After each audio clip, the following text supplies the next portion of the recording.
Good night. Well, I'm saying good night. I may not upload this until Christmas Eve day, but as I speak with you, it's actually the eve of Christmas Eve. It is the day that I usually choose to do my pepper pot. Well, I shouldn't say my pepper pot, but mommy's pepper pot. The reason I'm saying mommy's pepper pot. Hi, mommy. It's because this recipe is her recipe for the life of me, and I have it here on another phone as I speak with you. The reason I'm saying it's hers because it is hers, and for the life of me, I can never ever remember it. So every year when I'm not with her, when I'm not spending Christmas with her, I have to tap into her to get the recipe. And I decided to share her recipe with you. Guyanese will make a big fuss about our pepper pot. Even some persons in other Caribbean countries, you know, if you compare Guyanese pepper pot to that of the Jamaican pepper pot or even the Antiguan pepper pot, I can more speak for Antiguan pepper pot. To me, that just looks like soup. I call ours pepper pot. I had a friend, an Antiguan friend, who says what we have is rust water because of the brownness, of course, and the brownness, or some people even say black, comes from the casrip. Of course, as you know, casrip comes from cassava, which is Amerindian, but of course that is a whole other story. We're not here to deal with the history of cassava and cashew. We're actually here to talk about pepper pot and give you my steps. Again, I'm not saying that my steps or slash mommy's steps, yes, I'm taking it wholesale. I'm not saying that the Ramsey step is the Ramsey way of doing pepper pot is the absolute correct way, but it's just a way, and I'm hoping that it would help some of you like me who are not necessarily big in the kitchen, but you know, you have to get stuff done because you want to be a part of all of the Christmas traditions and Guyanese Christmas tradition. And of course, Guyanese Christmas is not Guyanese if there is not pepper pot involved. So let's get right down to it. I have my meat already seasoned. I have to do that because my kitchen counters are occupied at present. So I'm actually using my glass top breakfast table to do that. I know my mom is watching this and she's probably screaming, why do I have a pot on the breakfast table? But again, that also is another story. But let me get right to her recipe, of course. And again, I hope this really helps people who are not necessarily big on what happens in the kitchen, but it can help you, you know, to make your pepper pot, especially if this is the first time you're trying it.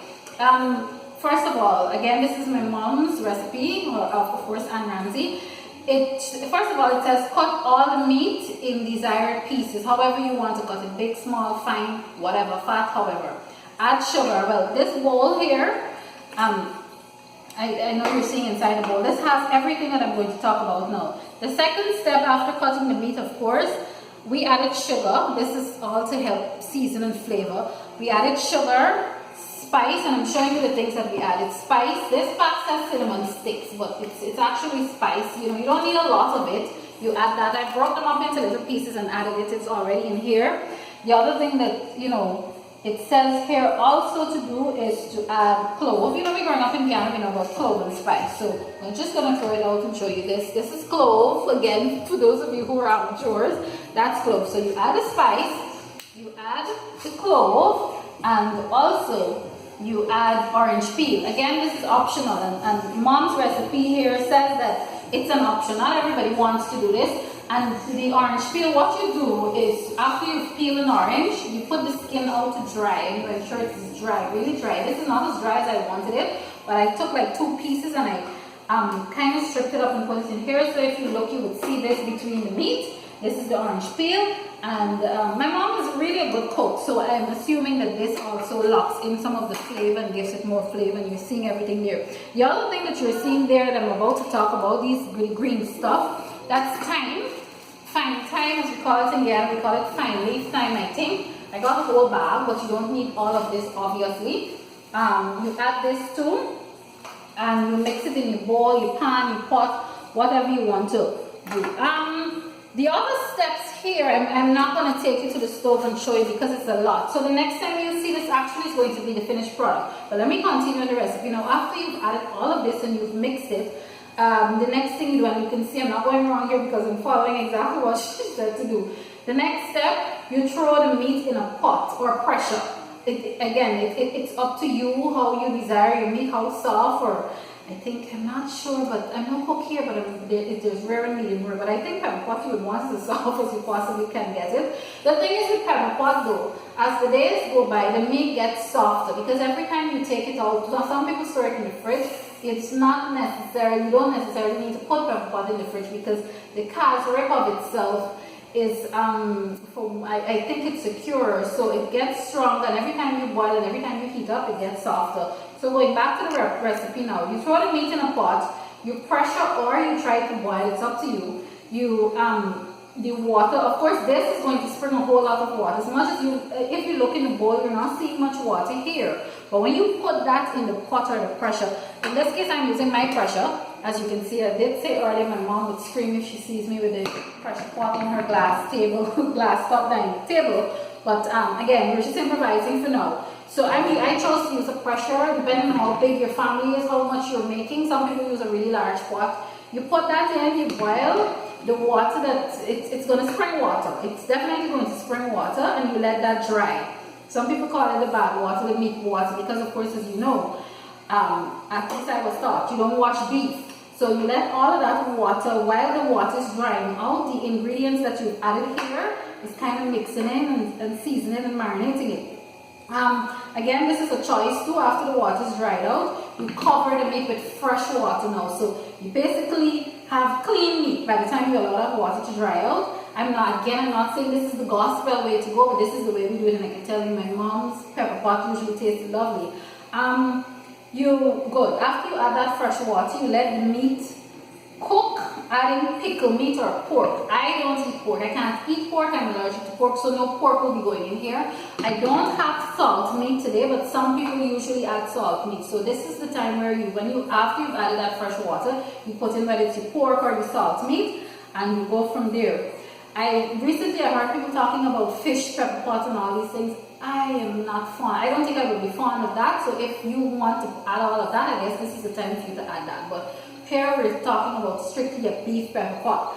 Now, after you've added your meat or your other meat or your pork or whatever, your pickled meat, again we call it salt beef. Plain and simple. That's when you hear pickled meat, salt beef. It's the same thing. Well, now, when your meat is cooked, you add hot peppers and hot cashew. The hot, it's preferred those very big, and I haven't gotten my peppers as yet. That's what I'm telling you. Pepper pot is something that it gets stronger over time. You don't have to have these are the main ingredients in the bowl right now. You don't have to have everything at once. So I prefer those very big, the big red peppers, but sometimes at this time it gets scarce on the market. You can also use the small round ones, but you get the effect, you get the real taste and real flavor with the big peppers. For those of you who are allergic to pepper, don't put it in. Or you can just use a mild something. Use the small ones, maybe 2 or 3 of the small ones. But for me, I like my pepper pot really hot, so I'm going to eventually put in about 4 or 5 big peppers, the very big peppers. Now what you do, right, you add the cashew. Everyone has their favorite cashew. For me, honestly, I'm not picky about it. I just go into the supermarket or I go to the border market. Some people prefer, I think some people say Pomeroon cashew. This is Major's cashew. And to me, it says a product of Guyana, and once it's a product of Guyana. And, the person behind the camera now is saying that Victoria has the best. And this is Victoria, and this is called Major's cashew. Major's cassava cashew. So you see the people of Victoria, you're getting a very nice plug. This is basically advertising. Again, I went into the supermarket the other night. I saw the cashew and I picked it up. I am not picky about it. I remember earlier up in the year I made some pepper pot. It turned out horrible. I'm not going to blame the cashew, but I did not use this cashew then again because I just picked up what was available. So people have a preference. For me, once it's cashew, it's fine. I'm good. I've never had a bad experience with any cashew that was made in Guyana. While I'm rambling on, it seems that my recipe would have disappeared. No, it's bad. And good. Now, so you're adding those hot peppers if you wish, if you're not allergic to it.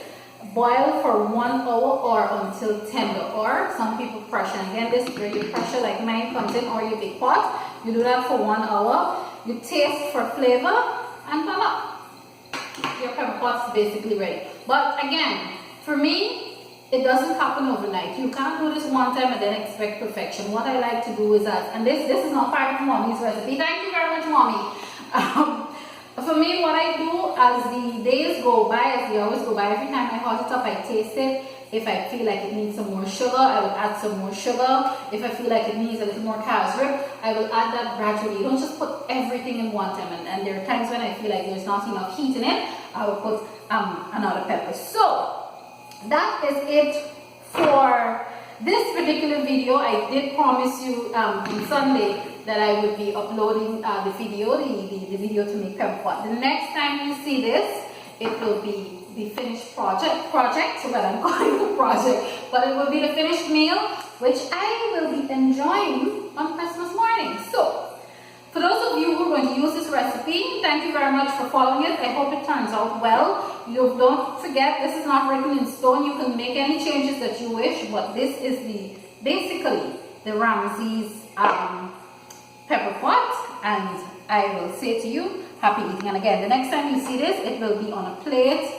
with all the steam and everything flying out, with me sitting over it with my bread. So thanks for always tuning into, well, since I started my vlogs, thank you very much for always tuning into my YouTube channel. And I have to urge you, please don't just watch the video, please go click on the subscribe button, subscribe, invite your friends, send them the links, share the links, comments, leave comments. Give me your own recipes. Tell me how you actually make it. If you think mine is good, if you think it's bad, but even if you can tell me that you don't like my recipe, tell me in a respectful manner, because you know we take off all disrespectful comments. We must learn to respect everyone's take, everyone's opinion, and the way everyone does things. So again, thank you very much. Don't forget, subscribe.